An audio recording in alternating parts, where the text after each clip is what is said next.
La reddition de comptes d'un député est une obligation constitutionnelle et une obligation régalienne.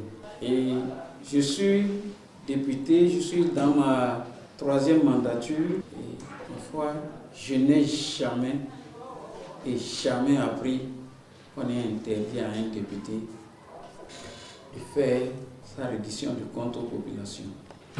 Il n'était même pas dit, et je n'ai jamais appris que le maire devait autoriser le député à faire une reddition de comptes.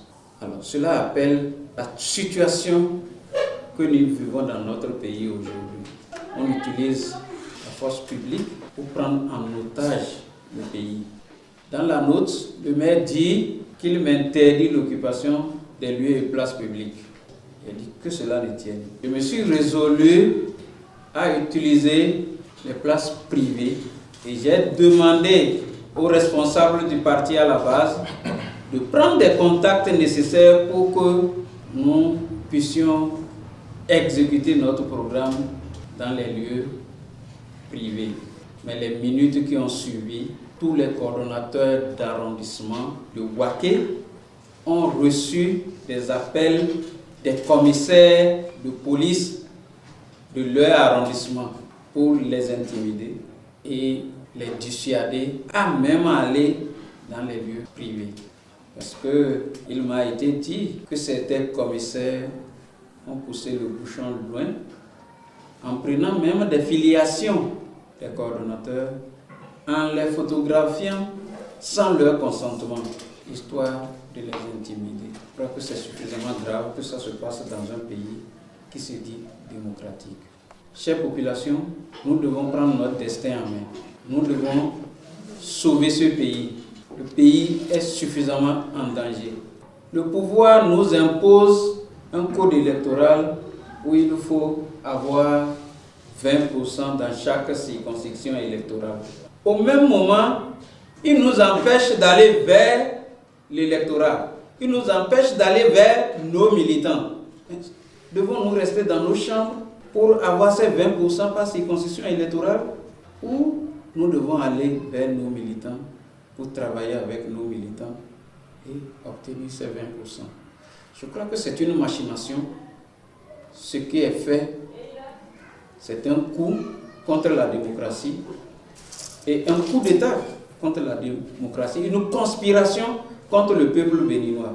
Et si on ne se rend pas compte de ça, ça va être trop tard.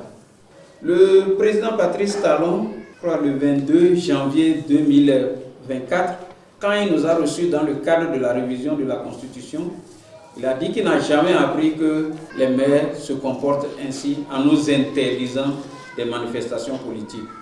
Et à cet effet, il nous a donné son numéro de téléphone pour dire lorsque ce serait le cas, que nous l'appelons.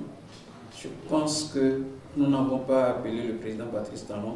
Il sait aujourd'hui ce qui se passe dans le pays parce qu'il a les services de renseignement, il a des militants, il a des responsables, il a des ministres et les préfets sont sous ses ordres. Tout ce qui se passe là, depuis que nous lui avions annoncé des tracasseries que nous subissons et avec toutes les déclarations de mécontentement que nous faisons, jusqu'aujourd'hui le phénomène continue, c'est parce que le président Patrice Talon donne son quitus à ce comportement. Et cela est grave.